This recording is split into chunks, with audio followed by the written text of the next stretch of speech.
Hello and welcome to the Foxcatcher preview show. My name's Julian Balance, not in the studio, so we're on borrowed time, to be honest. I don't know what's going to happen here, but hopefully we get through the whole show. To my friend in Sydney, I think you're in Sydney. You look like you're in the same spot as you usually are, Nico. So how are you, mate? Some of us turn up for work at the right spot. Other of us go gallivanting around the country in the search of more sun. It's exactly what you need when I look at you every time. I think God, he needs more sun. Anyway, speaking of sun, none of it here in Sydney. Raining again. Gosford on Saturday. Tough track to bet at. Tight turns. But we are hearing that the rail's going to be inferior. So it makes for hard work for a form expert. And similar story up at Gold Coast as well. A bit of rain around there and where you are at the moment. And they've got their big Saturday. Not the standalone, but they've got their big Saturday. But again, a tight turning track where we're expecting the rail to be a little bit inferior. Yeah, okay. So let's get into the track intel and we'll start with Gosford. So what have you got for us? I know the true position entire circuit for their big meeting. As you said, there's rain around, so we're going to be on a wet deck, I think. Yeah, soft to heavy, and it's fairly traditional every year in April or May whenever the Gosford Gold Cup is run. I think we got washed out 4 years in a row in the mid-2010s. They have terrible luck getting through this meeting, Jules, and yet again they're going to be dished up with, at the very least, a soft track, if not heavy, if the full amount of rain arrives. So rail's in the true position. Now, keep in mind, this is a tight turning track. It's got 3 turns effectively, and pretty much any start point has got only a shortish run, bar 1 or 2, before they start turning. So we're hearing that lanes 4 and beyond in the straight is where you're going to want to be. When we get this type of intel, generally you still don't want to be too far off them, because otherwise you've got to make a long sweeping one around the field, and that's not really the best play at Gosford. So we're looking for horses that can settle midfield or just off the tempo in that running line, and then sort of gradually moving to lanes 3, 4 and 5 as they come into the home straight. You need that little tag into the race. So you don't want to be back at the very tail, but you probably don't want to be up chopping the speed either. Okay, so that's some good intel for Gosford. Victoria, we go to Caulfield. We were there last week. This week we're out 4 metres the entire circuit. Look, there's been a bit of rain around, obviously, yesterday on Wednesday, but we're expecting it to be a good forward track. Just in terms of the shoot, I think it's going to be pretty even. When the rail goes out 4 metres on a good track, you can sort of just about win from everywhere. We know backmarkers is a low percentage play punters, but I think anywhere else, I've got no issue in the shoot, which is 1,000 to 1,200 metres. Just to circle 1,400 metre plus races with this rail out 4 metres good for, I want to be forward of midfield.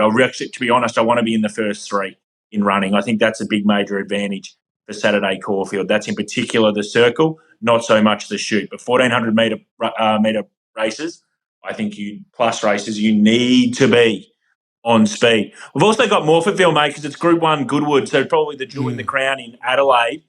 You've been bang on with Adelaide, and now they've actually brought it out a lot. They were at 2 metres last week, and we thought, well, they'll probably go to 4 metres. So they've gone further than that, especially from the 1,200.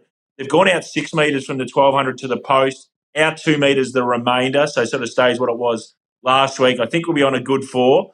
What do we think about the intel there? Because you've been really good in helping the punters out in that Adelaide set. Yeah, look, let's see. We've got here that they sort of feel as though that just a touch forward of midfield, you don't want to be too far off the tempo.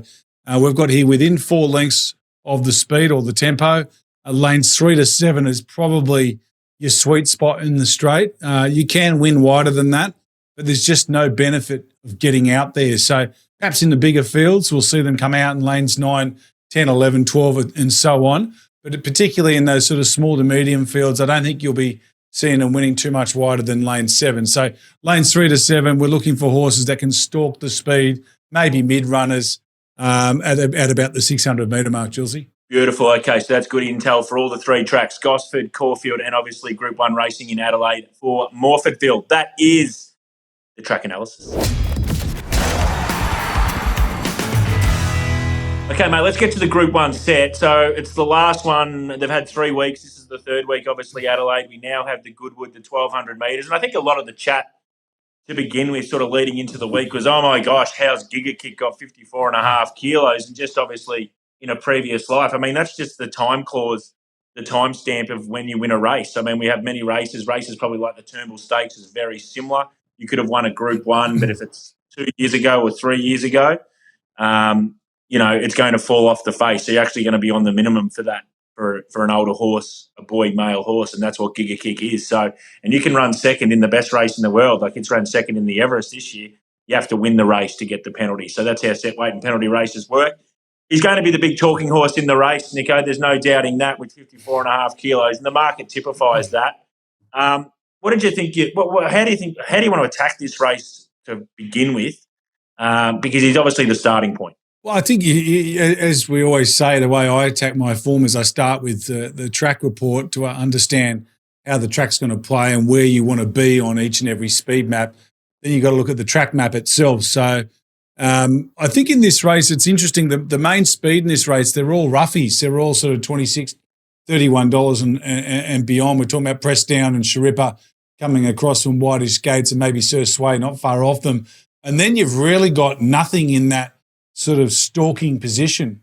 And then most of the other runners tend to sort of settle midfield or even worse. And one of them, of course, is Giga Kick, who's drawn second from the outside with only Sharippa to his outside. Now, traditionally, he hasn't had a lot of gate speed. And being first up, not of such a long break as he was in the spring, but still, I don't think they're going to want to push him forward too much. I found it really hard to ascertain where he's going to be in terms of his map. I think Reserve Bank gets the chance to probably just settle a little bit further forward than what he has done positionally at his recent starts. And what do they do with Amina as well? She's probably doesn't have to be as far away. Watch Me Win, Climbing Star, they're all horses that are drawn soft that could be a bit closer than what they have been in recent starts. So I found it a tricky race to try and get your head around the map.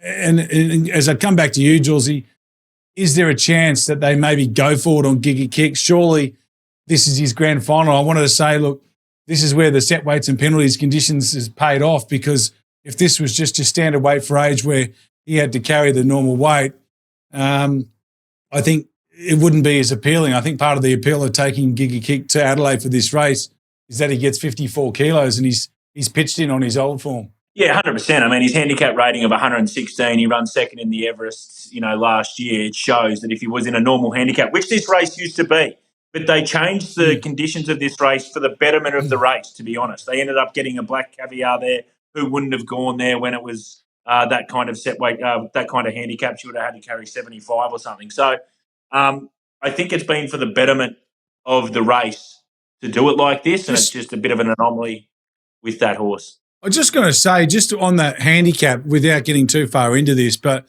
I think if you're going to run a Group 1 handicap like this over 1,200 metres, you might be better off having it earlier in the carnival with a weight for age closer, just because then you can get the horses on their way through, grabbing the Group 1 and then maybe having a crack at weight for age.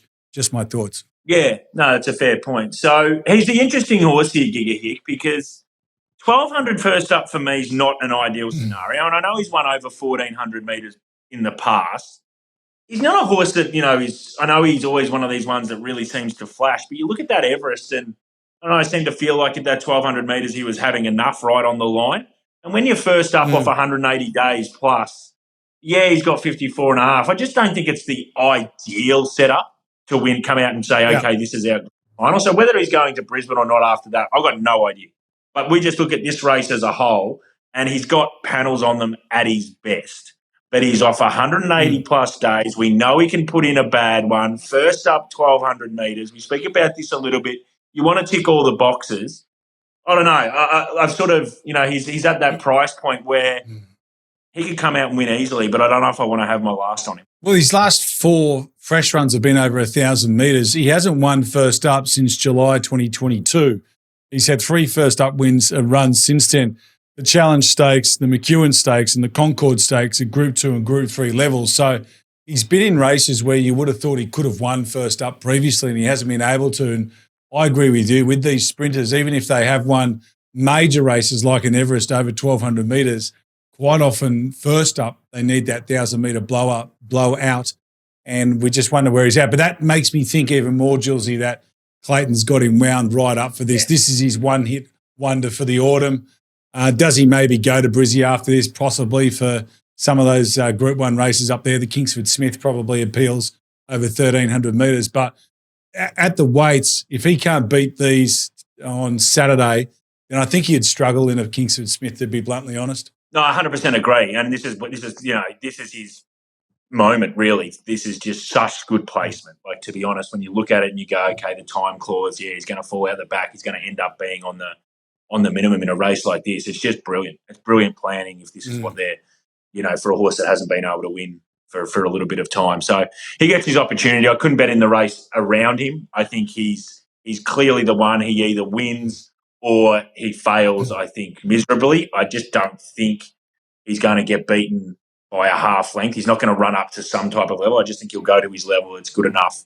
The rest aren't good enough. So that's the way I see it. Do you want to play in the race outside of him? Look, when Reserve Bank was $9 at the start of the week, I thought to myself, he's definitely a bet. He's going really well. He's a horse that the Price Ken stable have always had an opinion of. When he bolted in that maiden up at Bendigo on debut by 5.5 lengths, we knew he was pretty good. He's always posted good times. He just hasn't quite got there. But I feel like his last 2 wins over in Morphettville have been pretty bloody good, to be blunt.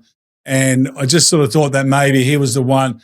If you removed Giga Kick from the race, he's definitely the one I want to be on. He seems like he's on his way through. So, but now that he's into that $6 mark and you can get $2.30 or thereabouts, $2.20 for Giga Kick, you start to look at it and go, geez, I feel like a numbskull if after the race I'm sitting there going, how did I let an Everest runner-up go around at black figures, So it's a race that I'm cautious of, but if I was to have a play, I'd be backing Reserve Bank. Yeah, okay, very good. And obviously an Everest runner-up, but he obviously won the Everest as a 3-year-old as well. So he's correct. He is a proper horse, Giga Kick. There is no doubting that. That is the Group 1 set, punters.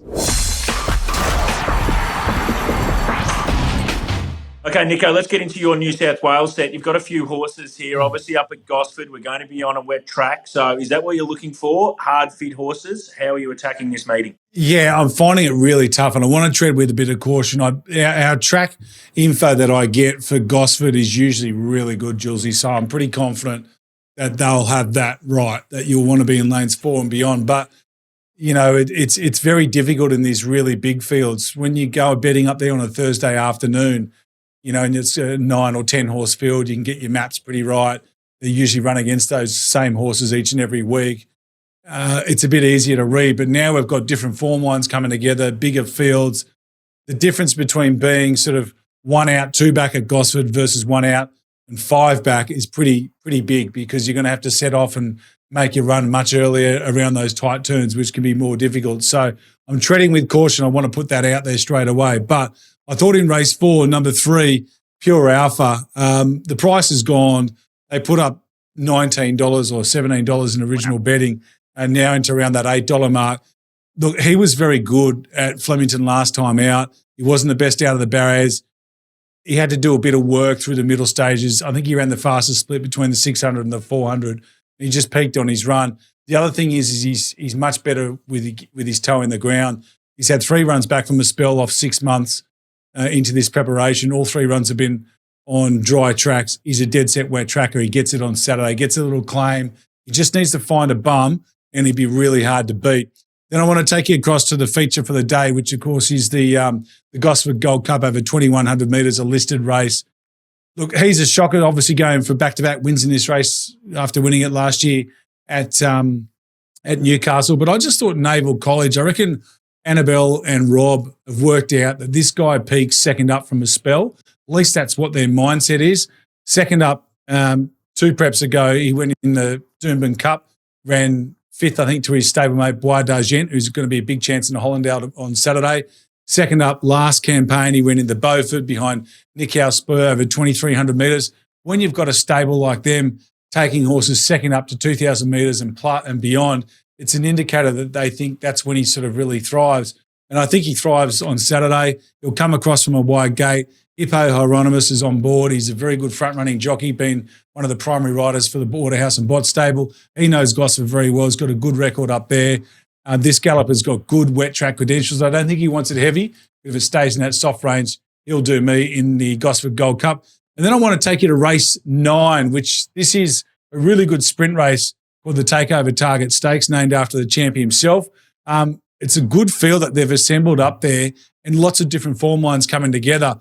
We've got to have something on She's an A-lister. She could be gonzo for the prep, Julesy. Like, she's had a big preparation, but The Baker stable are definitely the form stable in Australia over the last 6 months. She's run some really good races this preparation against at least as good a horses as what she faces on Saturday.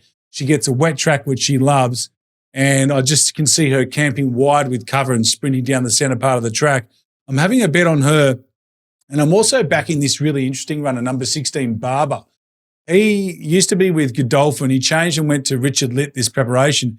His first up run was at Canterbury on Easter Monday behind Pisanello, who won down your way during Cup Week last year. He had no luck. I thought he probably should have won that race. Second in that race was In Flight, who ran very good on the weekend. And he's another one that doesn't mind a bit of cutting the ground. He's the fresh horse on the scene. Some of these other runners here have been up and about. Ostraka, Broodnell, they've all had a few runs so far this preparation, whereas Barber, similar to the favourite accredited, gets here pretty new in the preparation. So I'm going to have a two-bet strategy there. Number 13, She's an A-lister, and number 16, Barber. Beautiful. Okay, so that's the set for Nick Ashman in Gosford. But all right, so we go to Caulfield, obviously, for my Victorian set. We're going to start, I like this meeting a little bit, in race 3. We're going to start each way. Race 3, number 16. It's called Preferential. I think we were with it a couple of starts ago, just got beaten at an each way price. I just want to be with this horse again each way. I know it comes back in distance, but I just think it's the best 2,000-metre horse in this race. It's got barrier 1, so it's going to need a bit of luck from Harry Coffey at some stage because it probably won't be able to use the gate speed. It might end up 3-back rail, hopefully not 4-back rail, and then we're going to have to be maybe a victim of circumstances. But I want to be with Preferential each way in race 3. Race 4, similar to your situation with the 2-bet play in race 9 at Gosford. I'm going race 4. Geez, I like this horse called Matia. It is, I think, a group horse. It was outstanding winning on debut, just absolutely busting up the clock. Also in that race, the horse called Rocking at Midnight. Yes, I've been with it all the whole time, but now they go blinkers again, third up, 1,400 metres. This has to be the peak run for the prep. I'd be absolutely sick if I wasn't on, so I have to be with those two. And then in race 6, number 11, a horse called Mary Eliza, who was first up at Mornington and just got into a really shitty spot. It didn't work out for it. It was off the map. I want to be with it here. I think it's a really progressive horse. I think it ends up in stakes grade, to be honest, Mary Eliza. So I'm happy to back it. So 4 bets there. There's 3 races, obviously. We're playing 2 in the race 4, but I think we can get a result there. That is my set. Okay, snap or don't snap here, Nico. So for the punters out there, should they back it now, snap the price that's obviously available, or should they hold off because we think it'll probably drift and they'll get a better price come race time? I'm going to kick us off. In race 2, a horse called Zuryab. So it comes out of the Warrnambool Cup where I think it just about ran favourite. Look, the race didn't rate that well. It was on a wet track. And now it goes to a good track. Look, I can understand why it's favourite. It deserves to be favourite, and I marked it favourite. No issue at all. But around that 240, 250, I just think that's a price point that at some stage I think the bookies will let you on and you'll get a better price about Zuryab. In race 4, we've spoken about my set in that I really want to be with 2 horses. I thought Terra Lee, look, it won on debut, but I just got no real figure around it. Craig Williams was on debut. It now goes to an apprentice jockey. I just think the market has to spit it out. So I think you're going to get a better price about that horse. Serious Statement in race 5. I thought it absolutely had its birthday at Mornington. It's going really well for the Bedgood stable, which we've got a lot of time for. Places these horses really well. I just think Serious Statement now just goes up into a little bit of grade. Just don't know where it sits. And again, that price point, I think you'll get a better price about Serious Statement. So they're the 3 for me. They're all don't snap. So I think you keep your powder dry. You're on the opposite here. You've got the crocodile jaws out because you think Bois d'Argent is going to go off. Well, I don't know about if you just go right off, but I do think he's a good price around that $14 mark, Jules. He won the Doomben Cup last year. Here he is turning up in the Hollandale, which is the best traditional lead up to the Doomben Cup and one of the best lead up races to a Group 1 in the Australian calendar is the Hollandale into the Doomben Cup. We'll go and have a look at the record of them. Buckaroo's obviously a deserved favourite, mate, but my thoughts here are Buckaroo's goal is definitely the Doomben Cup. He's drawn barrier 12 in a 14-horse field. He's not notorious for having a huge amount of gate speed. I think he led in a spring race last year, but it was on a very soft tempo. So I'm just wondering if they take him back. And if they take him back, you know, you probably only got with Bois d'Argent is Just Folk going forward. He's coming off a pretty high rating victory by d'Argent last time out. I know he generally does peak third up, and so now he's got to go fourth up. But I just thought around the tight turns of Gold Coast with a head start and a significant head start on a horse like Buckaroo, a significant fitness edge on Antino in the race, I thought maybe he was a good each-way play around that $14, $15 mark. So I reckon snap that. I've marked him. I think I marked him $8.50 or $9. Yeah, very good. So hopefully he can go into single figures. And I think you make a really good point. We speak about this a lot, and it's great to talk about Waller in the grand finals. Well, sometimes you've got to talk about him when he's not in the grand finals and what he's going to do with his horses in terms of intent. And you would think, as you've explained it really well for the punters out there, that if he's drawn 12 of 14, this is not the grand final. It's not to say they're not there to win the race. He might still be too good and come over the top, but you just don't think they're going to put him in. They're going to be neutral from the barriers, you would have thought. They're not going to really gun him in a group race, a Group 2 race instead of the Group 1 race. So I think that's really important for the punters to understand as we always talk about the grand finals. Maybe sometimes we should talk about the other races that lead up to these grand finals and obviously can provide punting opportunities the other way. That was the Snap or Don't Snap for this week. All right, let's get to the pin the tail, mate. So last week it was actually the South Australian Statuario, and to be honest, I was surprised, but the market wanted to continue to be with this horse, and I know we were sort of both $5. I went less. So I've ended up being 6-5 in front, but I really don't want to take that. But unfortunately, that's just the way it goes, mate. So I can tell you don't want to take it. Let's get to Giga Kick. And we've spoken a lot about this in the Group 1 set, to be honest. So we probably don't need to go over it again. He's one of those ones where you can go either way hard or you can go either way the other way. I've probably been sort of somewhat in between, but I just think the market probably has to gravitate towards him just because he's got these big figures that no other horse has got them in the race. They just don't. Now, obviously it was a long time ago, but even if you go back to the Everest, there's the other factors that we spoke about. First up, 1,200, which is not a great market sort of indicative that they're going to push right into that, but he's just figures are just too big. So I marked him $2.10. Whether I've got no idea what the market's going to do with him, but I just can't imagine they spit him out. I don't think they'll spit him monsterly out. And when you look at when I go through what I'm looking at here, database, his 4 runs last preparation, what I'll say is his 4 runs last preparation didn't quite get back to that absolute peak he's done. Even when he ran second in the Everest, like it was obviously his best run and he wasn't far off. But he was just sort of still a length or two below his absolute peak. And I just think wide gate, 1,200 metres, first up, on a day where maybe just sort of want to be a little touch forward of midfield, I just think I reckon they'll keep him around that 210 to 220, 230 mark. He'll just hover around that all week. And then I just think they'll just push him a little north of that on race day. That's what I think. And I've marked him $2.50. Yeah, okay, so we've got a bit of a price difference there. $2.50 for Nico, $2.10 for me. That's Giga Kick in the Group 1, Goodwood in Adelaide. Favourite segment for me, punters. Let's get to Daisy's declaration. Now, we sort of teased this last week. We're starting to push into his footy analysis as well. We know he's outstanding in what he does there. Last week, he tipped us into the unders for Fremantle St Kilda. That delivered. This week, Daisy, what have you got for us from a footy point of view? And then obviously give us your horse tip as well because you're tipping them for fun. Thank you, Jules. Yep, it was an easy watch last week, wasn't it? The under-over in the St Kilda Fremantle game. So before we do get to my declaration, I've got a little footy one that I'm keen on this week. I'll be taking the Hawks to cover the line against the D's at minus 24.5. I think they are certainly better than a 4-goal team coming up against the D's, the MCG.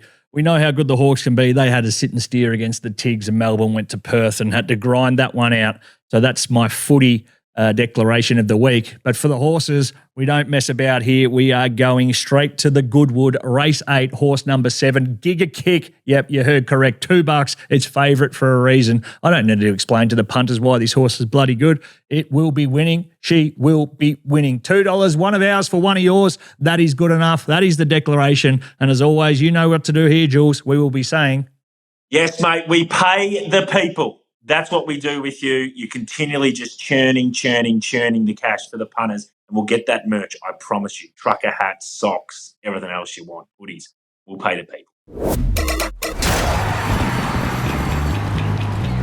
Let's now get to our plays of the day. We're nearly done this, mate. It's been via the Cape. It's been done with string with the Cup. So we've done a great job to the team back in Melbourne who are doing this. So I'm sure they're pulling their hair out and they're just saying, can you get on with it? Why are you continually talking crap? Just get on and get out. But let's get to our plays of the day. You can't hear what they're saying about you? You can't hear what they're saying about you, mate? Oh, have you not got them in your... Oh, well, that's awkward. Caulfield, race 6, number 11, Mary Eliza for me. I think she's a horse that can go places. Second up here, I thought the first up run, I was really impressed with the fact that the market wanted to be with it. It's ready to rock and roll now. I think it can win at Caulfield race 6. You're in race 9, Gosford. Yeah, I am. And just that Caulfield race 6, so I did do a little bit of form down south, and she does look like the progressive one, doesn't she, Mary Eliza? Second up, second prep, just stays at the mile was the only query for me there, but does look to be the one that you want to follow going forward. Hey, yeah, I'm all the way up here in Gosford. I want to take you to that 9th race now. We spoke about having 2 bets in it. She's an A-lister was 1. But I just think Barber's a great each-way play. He was a above-average 2-year-old for Godolphin. He's always shown a bit of talent. He seems to have settled in really well at Richard Litt's stable there at Warwick Farm. And I just thought fresh horse on the scene around that $12 mark.